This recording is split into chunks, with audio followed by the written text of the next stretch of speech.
तो ये आपकी दिल्ली, आम आदमी पार्टी की दिल्ली है, जहां कभी बेबी केयर सेंटर में आग लग जाती है तो कभी कोचिंग सेंटर में पानी भर जाता है। नतीजा निकलता है 3 छात्रों को अपनी जान देनी पड़ती है। क्या कुछ हुआ था इस पूरे हादसे पर आपको ग्राफिक्स के जरिए समझा देते हैं। राजेंद्र नगर हादसे के बाद अब दरअसल एक्शन में एमसीडी नजर आ रही है। जो पहले हो जाना चाहिए था वो नहीं हुआ। हादसे के बाद 13 बेसमेंट सील कर दिए गए हैं, जहां पर इस तरीके से कोचिंग संस्थान चलाए जा रहे थे। मेयर के आदेश के बाद एमसीडी में यह हड़कंप देखने को मिल रहा है। एक्शन लिया गया है बड़े पैमाने पर। एमसीडी की छवि भ्रष्टाचार को लेकर के बदनाम पहले से ही है और अब ये देखने को मिल रहा है अफसरों पर घूस के बदले काम के आरोप लगते हैं, क्योंकि एनओसी नहीं थी वहां पर कोचिंग सेंटर चलाने की, ना ही वहां पर आप राव कोचिंग सेंटर में भी अफसरों की चूक हुई है। यहाँ एनओसी नहीं दी गई थी, यहाँ पर सिर्फ सामान के स्टोरेज के लिए एनओसी दी गई थी। गलती को जानबूझ करके नजरअंदाज किया जाता है। और 26 जून को भी एक छात्र ने इस बारे में शिकायत की थी, बड़ी दुर्घटना को लेकर के आशंका जताई थी, और जब वो दुर्घटना हो गई तब जाकर के सरकार की और एमसीडी की आंख खुलती है। आम और एमसीडी ने समस्या की अनदेखी की, नतीजा वही निकला। 13 बेसमेंट सील करने से दिल्ली सेफ हो गई है, ये बड़ा सवाल भी हम उठा रहे हैं, क्योंकि 3 छात्रों की जान जिस तरीके से गई है उसके बाद अब सवाल उठने तो बनते हैं।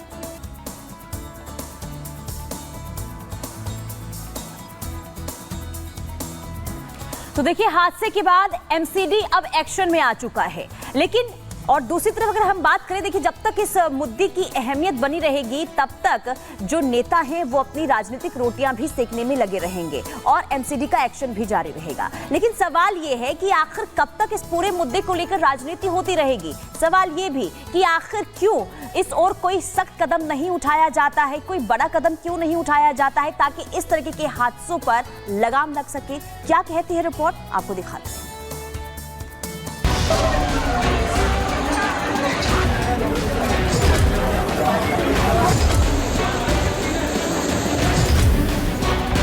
दिल्ली के राजेंद्र नगर से तस्वीरें देखकर एक ही सवाल मन में कौंधता है कि आखिर ऐसे हादसे कब रुकेंगे।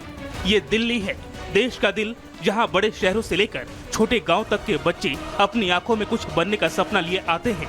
लेकिन दिल्ली के खोखले सिस्टम न सिर्फ उनके सपनों को बल्कि उन्हें भी निगल जाता है। यहाँ प्रशासन संभालने के लिए दिल्ली सरकार, एलजी और एमसीडी है, लेकिन माँ बाप की उन बेबस आंखों का जवाब देने के नाम पर हादसों के बाद सिर्फ सियासत नजर आती है। ये सबसे दुख की बात है कि 3 बच्चों की मौत हो गई, और अब जैसे ही इस घटना के बाद अब मैंने कमिश्नर एमसीडी को एक लेटर लिखा है, जिसमें आप देख सकते हैं कि हमने 2 निर्देश मैंने दिए हैं। पहला, दिल्ली में जितने भी कोचिंग सेंटर्स हैं जो उन बिल्डिंग्स में चल रहा है जो एमसीडी के जुरिस्डिक्शन में आते हैं और बेसमेंट में बायलॉज के अगेंस्ट या नॉर्म्स के अगेंस्ट ऐसे कोचिंग सेंटर चल रहे हैं, उन पर सख्त से सख्त कार्रवाई हो, उन पर एक्शन लिया जाए। दूसरा, और अगर इस मामले में जो कल राजेंद्र नगर में हुआ, कोई भी एमसीडी अधिकारी अगर जिम्मेदार है तो उस पर भी सख्त कार्रवाई की जाए। इन बच्चों की मौत के जिम्मेदार पूर्ण तरह केजरीवाल सरकार और स्थानीय विधायक दुर्गेश पाठक जी हैं, जिन्होंने क्रिमिनल नेग्लिजेंस करी है। हम ये डिमांड करते हैं कि नैतिकता के आधार पर माननीय मंत्री आतिशी जी को इस्तीफा देना चाहिए, माननीय विधायक दुर्गेश पाठक जी को इस्तीफा देना चाहिए। यानी इस घटना के बाद भी सियासत जारी है, एक दूसरे पर आरोप प्रत्यारोप चल रहा है। बीजेपी आम आदमी पार्टी पर हमला कर रही है, सवाल उठाने में कांग्रेस भी पीछे नहीं है, तो आपके नेता पलटवार कर रहे हैं। 3 ऐसे युवा जो देश का भविष्य थे, 3 ऐसे युवा जो अपने अपने परिवार के चिराग थे, लेकिन दिल्ली की निकम्मी सरकार के भ्रष्टाचार का शिकार हो गए। और उन बच्चों का कसूर क्या था कि वो सिर्फ पढ़ने आए थे। दिल्ली की मेयर चिट्ठी लिख के कि एमसीडी अधिकारी इसके लिए जिम्मेदार है, एमसीडी जिम्मेदार है, पल्ला झाड़ लेते। अरे दिल्ली की मेयर है आप, जिम्मेदारी है आपकी। 3 बच्चों की बेसमेंट में पानी घुसने से मौत हो गई। उनकी जिंदगी यूं बीच में खत्म हो जाए, वो भी इसलिए कि एक गैर जिम्मेदाराना एमसीडी है, एक गैर जिम्मेदाराना सरकार है। ये अच्छी बात नहीं है, हृदय विदारक है, और सरकार को तुरंत इसमें कदम उठाने चाहिए और दोषियों को सजा देनी चाहिए। बेसमेंट में बच्चे पढ़ क्यों रहे थे? बेसमेंट में बच्चे क्या कर रहे थे? लाइब्रेरी खोल रखी है, बच्चे पढ़ा रहे हैं, ये टोटल क्रिमिनल एक्टिविटीज़ है। इनके खिलाफ सख्त से सख्त कार्रवाई होनी चाहिए। जब तक आप ये बेसमेंट और कोचिंग इंस्टीट्यूट के खिलाफ कार्रवाई नहीं करोगे, ये पूरा सिस्टम बनवा देंगे। मैं किसी ब्लेम गेम में नहीं जाना चाहता, मैं किसी के ऊपर आरोप नहीं करना चाहता, लेकिन आपको एक एक जगह जाके इस तरह की कमर्शियल एक्टिविटी जो बेसमेंट में हो रही है उसको रोकना पड़ेगा, उसके खिलाफ सख्त से सख्त एक्शन लेना पड़ेगा। दिल्ली में बारिश सिर्फ जल भराव का कारण नहीं बल्कि मौत का काल भी बन रही है। हाल ही में मध्य दिल्ली के पटेल नगर मेट्रो स्टेशन इलाके से एक मामला सामने आया था, जहां बारिश के बाद यूपीएससी छात्र की सड़क पर करंट लगने से मौत हो गई थी। इस घटना के बाद से ही पूरे इलाके में दहशत का माहौल छाया हुआ है। लेकिन सवाल है कि छोटे छोटे गाँव से शहर आकर अपना और देश की सेवा करने की चाहत इतनी महंगी क्यों पड़ रही है? क्या कसूर था इनका? सवाल ये भी कि कोचिंग सेंटर में अचानक इतना पानी कैसे भर गया? सवाल ये भी कि छात्रों की जिंदगी मुसीबत में डालने का जिम्मेदार कौन है? और सवाल ये भी कि बार बार राजधानी दिल्ली में इतनी बड़ी लापरवाही कैसे हो जाती है? Bureau report, Republic Bharat. तो सिस्टम कहीं ना कहीं लाचार नजर आ रहा है। जिस सिस्टम के कंधों पर जिम्मेदारी थी कि वो परेशानियां खत्म करे, वही सिस्टम दर्द बन चुका है। और इस पूरी जो घटना हुई है उसकी वजह कहीं ना कहीं वही सिस्टम भी है। बिल्कुल। और ऐसे में देखिए, लोग ये सवाल कर रहे हैं कि अगर शायद सही समय पर सही मदद पहुंच जाती तो 3 छात्रों की जान नहीं जाती। लेकिन देखिए, एमसीडी के बाद आखिर कौन सा ऐसा विभाग है जिसकी बड़ी लापरवाही की वजह से 3 होनहार की जान चली गई है? रिपोर्ट के जरिए आपको दिखाते हैं।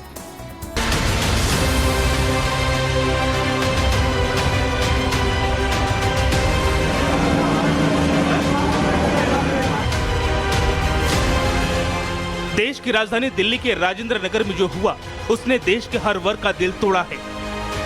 राजधानी के जिन हाईटेक इंस्टीट्यूशंस में लाखों रुपए की मोटी फीस देकर माँ बाप अपने बच्चों को सपना पूरा करने के लिए भेजते हैं, इस घटना ने ऐसे इंस्टीट्यूशंस की पोल खोल कर रख दी है। लेकिन सवाल सबसे बड़ा यही है कि क्या इस हादसे में जान गंवाने वाले 3 होनहार छात्रों की मौत के बाद भी क्या सिस्टम बदलेगा? क्या देश को विकसित बनाने का जो सपना देखा जा रहा है वो वाकई इस सिस्टम के भरोसे परवान चढ़ेगा? नवीन, श्रेया और सोनिया इस दुनिया से जा चुके हैं। दिल्ली से लेकर केरल तक और बिहार से लेकर यूपी तक इन मौतों के सदमे ने 3 घरों को अपने शिकंजे में कस लिया है। दिल्ली में कोचिंग सेंटर के बेसमेंट में डूबकर इसी घर की रहने वाली श्रेया यादव की भी मौत हो गई है। श्रेया यादव के पिता राजेंद्र यादव और मां शांति यादव, ये गांव बरसावा हाशिमपुर अंबेडकर नगर का घर है उनका। परिजन तमाम घर के बाहर आपको बैठे हुए दिखाई दे रहे हैं। उनकी जो परिवार की महिलाएं हैं वो बैठी हुई दिखाई दे रही हैं।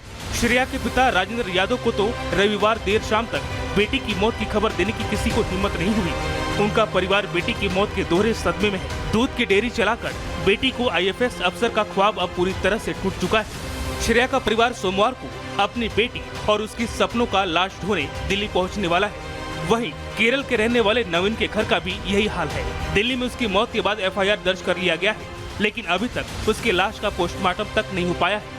आज नवीन की फैमिली भी दिल्ली आने वाली है, जिसके बाद पहले पोस्टमार्टम होगा, फिर उनकी डेड बॉडी परिवार को मिलेगी।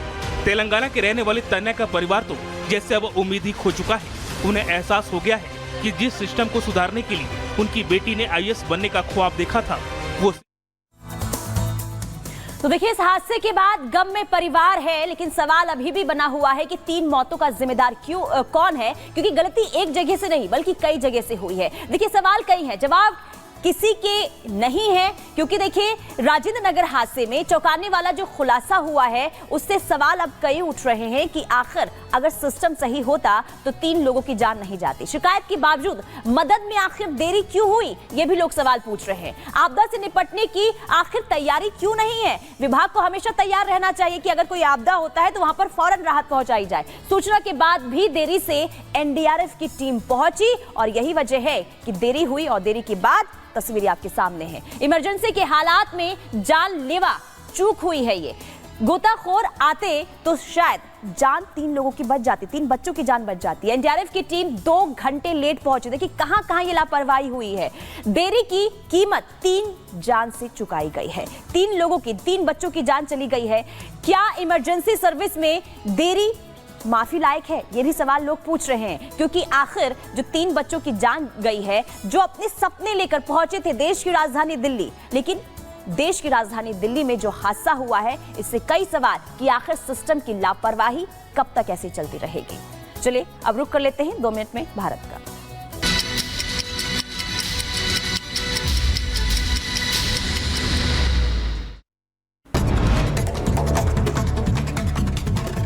3 छात्रों की मौत के बाद एमसीडी का एक्शन। देर रात राजेंद्र नगर इलाके में अवैध रूप से बेसमेंट में संचालित हो रहे 13 कोचिंग सेंटर्स को किया गया है सील। 3 छात्रों की मौत पर न्याय की मांग को लेकर छात्रों ने कैंडल मार्च निकाला। मृतक छात्रों की तस्वीरों के साथ कैंडल जला करके श्रद्धांजलि दी। लापरवाही बरतने वाले अधिकारियों के खिलाफ कार्रवाई की मांग की। वहीं चांदनी चौक में एक इमारत की दीवार ढह गई है, किसी के हताहत होने की कोई खबर नहीं। लखनऊ के अमीनाबाद बाजार में लगी भीषण आग, मचा हड़कंप। दमकल की कई टीमें मशक्कत के बाद आग पर काबू पाया गया।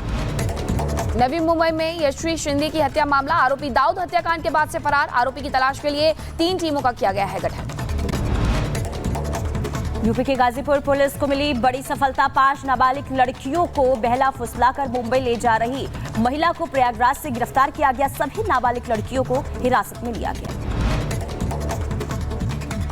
बुलंदशहर में अलग अलग स्थानों पर एक दिन में 3 लोगों ने फांसी लगाकर के जान दी। प्राइवेट अस्पताल के ऑक्सीजन प्लांट में अस्पताल कर्मी ने लगाई फांसी। लखनऊ में पतंग के मांझे से कटी युवक की गर्दन। स्कूटी से सामान लेकर जा रहा था युवक। मौके पर मौजूद इंस्पेक्टर ने सिविल हॉस्पिटल में करवाया भर्ती। मध्य प्रदेश के नर्मदापुरम से करप्शन का बड़ा मामला आया सामने। भोपाल में पीडब्ल्यूडी के सब इंजीनियर को रिश्वत लेते लोकायुक्त ने गिरफ्तार किया। 10 लाख की रिश्वत लेते रंगे हाथ पकड़ा गया लोकायुक्त।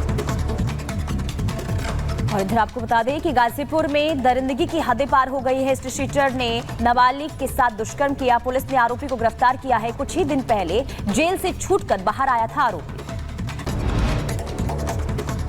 गाजीपुर में तमंचा और चाकू की नोक पर महिला के अपहरण की कोशिश। पुलिस ने आरोपी को फुलनपुर रेलवे क्रॉसिंग से गिरफ्तार किया।